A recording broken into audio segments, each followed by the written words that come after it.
falar de desenvolvimento web.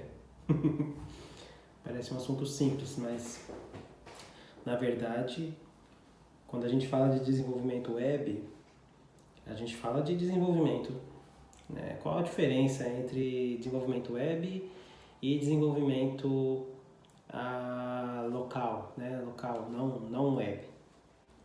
Para mim a diferença é nenhuma. Imagina, vamos começar assim, o que é um software, né? Vamos começar por aí. O software, se você para pensar, ele é uma ferramenta que você não tangível, né? É uma ferramenta que você não pega na mão.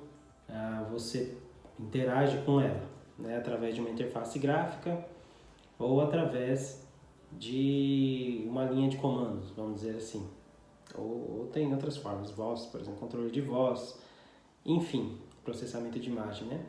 Ou seja, dado esse fato de que o software é uma ferramenta não tangível, a gente pode dizer que esse software ele pode e deve estar instalado. Isso é interessante. O que é estar instalado, né? Às vezes a gente fica, quem tem Windows, abre, na hora de instalar um software, abre lá o Wizard, o assistente, clica Next, Next, Next, Finish e pronto, né? A ferramenta está instalada no seu computador. Se você tem um Mac OS, você faz o download, supondo que você fez o download dessa aplicação, ele baixa um arquivo de imagem lá, que você clica, né, e ele instala a ferramenta magicamente e você arrasta ela para dentro da sua pastinha de aplicações e ó, tá instalado no seu computador. Se você tem um Linux também é a mesma coisa, você vai acabar instalando um pacote lá através da linha de comandos ou então através de um gerenciador de pacote e vai ter um processo, às vezes também pode ser um wizard, às vezes fica mais transparente o que acontece para você, né, no Linux, que você acredita que na verdade aquele pacote foi colocado dentro de uma pasta, né, e está instalado no seu computador. E na verdade o que acontece é exatamente isso. Imagina que um software ele é uma pasta, um sistema de arquivos, né? Que lá dentro pode ter um arquivo de texto com instruções para você usar esse software, pode ter algumas DLLs, umas bibliotecas ou arquivos comprimidos em algum formato específico daquele software. Na verdade, o que você faz é colocar os arquivos necessários, né, que contém os comandos, que contém a ferramenta em si, dentro de uma pasta do seu computador. Para esse arquivo estar sempre acessível. E aí, por exemplo, no caso do Windows tem o menu iniciar, que geralmente tem um atalho para aquela ferramenta, mas nada mais é do que um grupo de arquivos dentro de uma pasta.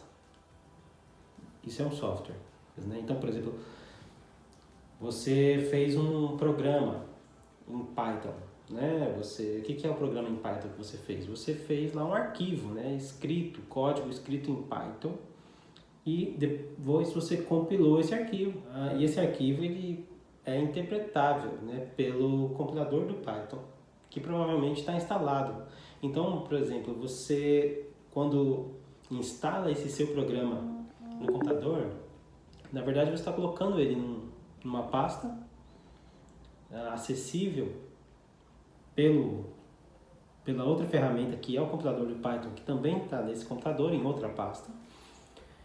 E você está dizendo assim, olha, toda vez que eu quiser executar esse programa que eu instalei aqui, quem vai, na verdade, executar ele é aquele compilador.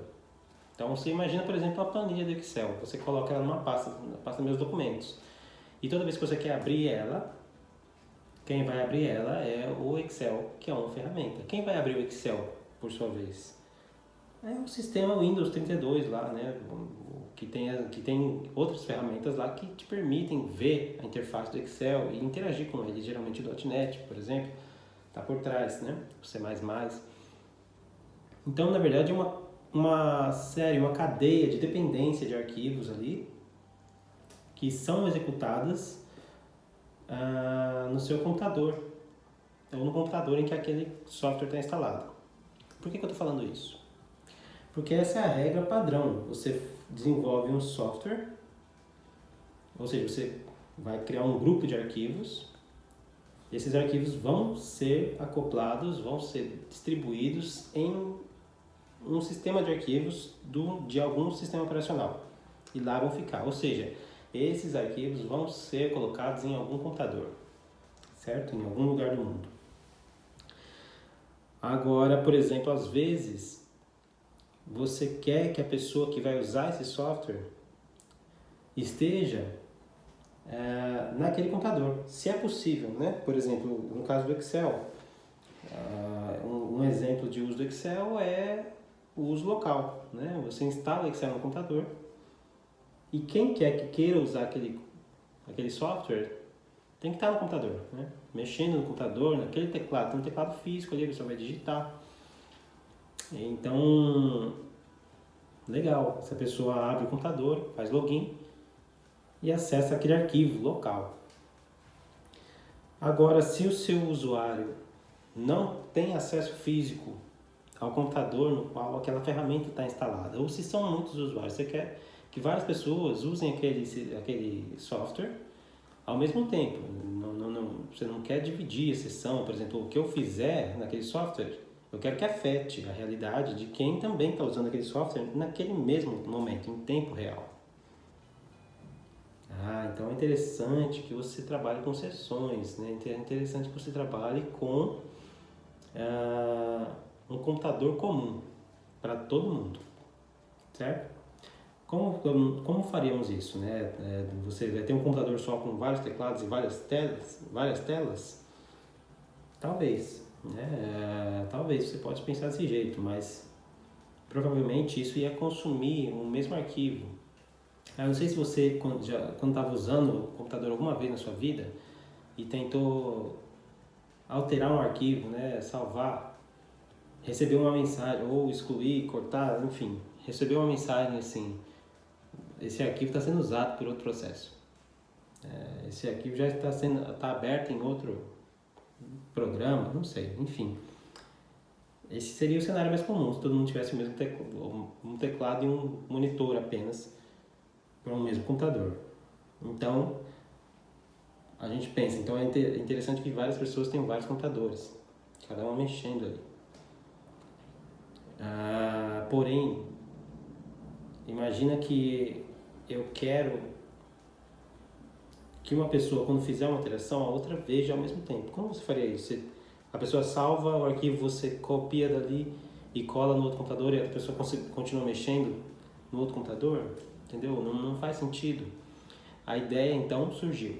A gente coloca esse software, né, em um servidor, um computador de comum acesso, que é capaz de rodar essa aplicação e que pode ou não ser dedicado a essa aplicação. Eu quero um sistema operacional e nele eu só vou instalar esse software. Ou não, pode ter outros softwares também instalados, enfim.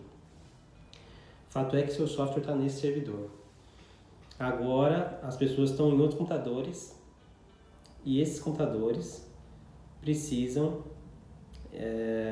interagir com aquele software. Como que a gente faria isso, né?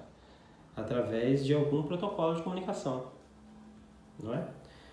Qual que é o protocolo de comunicação de transferência de arquivos, já que esse software é um arquivo mais comum e utilizado? É o famoso HTTP, né? E o HTTPS, que são, na verdade, a base estrutural aí da web, certo? Então, aí a gente passa a falar de desenvolvimento web, que é o quê? Ok, então meu software é um grupo de arquivos, blá blá blá blá blá, mas a gente começa a tornar a coisa um pouco mais complexa. Por quê? Porque tem que ser um arquivo que eu consiga transferir, certo? Ou seja, para várias pessoas, que tem uma velocidade, né? Que tem uma resposta. É um arquivo pequeno, né? É um arquivo pequeno. E esse arquivo pequeno, poxa, eu quero transferir só o arquivo. Eu não quero que a pessoa que está no outro computador tenha poder de alterar alguma configuração aqui do servidor. Eu não quero que ela veja também, não é relevante para ela ver o código fonte desse meu software. E também não é interessante para ela ver sequer o arquivo que eu quero que seja compilado, ou que está sendo compilado, que está sendo rodado. Eu quero que aquele software que está ali produza, talvez, né, para ficar mais seguro e mais simples, esses arquivos pequenos que eu vou transferir.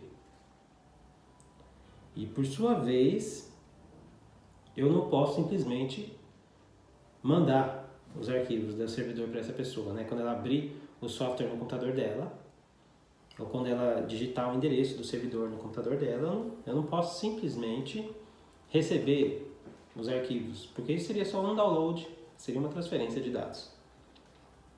Eu preciso interagir, né? Eu preciso mandar de volta informação e depois receber outra informação de volta e ficar nessa de troca de informações constante. Isso aí é o que a gente conhece como requisição, né? Quando a pessoa digita o endereço do site ou de um aplicativo, tudo isso, esses são os softwares, né? O site, o aplicativo, não sei, algum CMS aí que você esteja usando, ou alguma ferramenta que seja client-server, por exemplo. Às vezes o ERP da empresa que você trabalha, né? Ele está na sua máquina, mas só o client, né? E tem o software mesmo, parrudo, está lá no servidor. Então, quando você abriu aquele software, digitou o endereço, via algum protocolo de comunicação, o servidor recebeu a sua requisição. Fulano está requisitando a homepage do seu site. Por sua vez, o site processa, né? O software processa a informação e devolve a homepage, ou seja, ele responde, né? Então, requisição e resposta, né? Software na web, ele funciona à base de requisições e respostas. Ele funciona de maneira distribuída a partir de um servidor central, né? Então, você não vai ter o software instalado na sua máquina,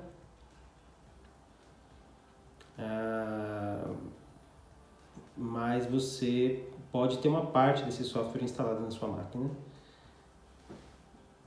mas em algum momento esse software vai ter que fazer uma requisição e receber uma resposta do servidor, da parte maior do software que está no servidor, para conseguir exibir os dados para o usuário e conseguir também enviar os dados que ele quer.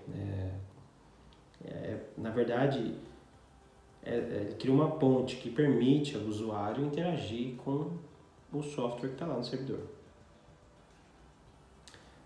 Não sei se ficou claro, mas essa é a diferença maior, né? Quando você tem um desenvolvimento local, desenvolvedor de software, ele faz o desenvolvimento dele pensando no consumidor local ali do software. A pessoa vai usar e ele não precisa se preocupar com a forma com que o protocolo de comunicação que vai ser usado ali vai ser direto, né? A pessoa está naquele computador e ela usa o software naquele computador. Já o desenvolvedor web, ele precisa se preocupar, né, com o tráfego de dados ali, que está ocorrendo entre dois computadores distintos que estão usando o software. Então, na verdade, o que muda é a visão, né, o foco, né, aonde vai estar a preocupação do desenvolvedor. Tá claro? Então, a gente vai discutir um pouco mais sobre isso daqui para frente, ok?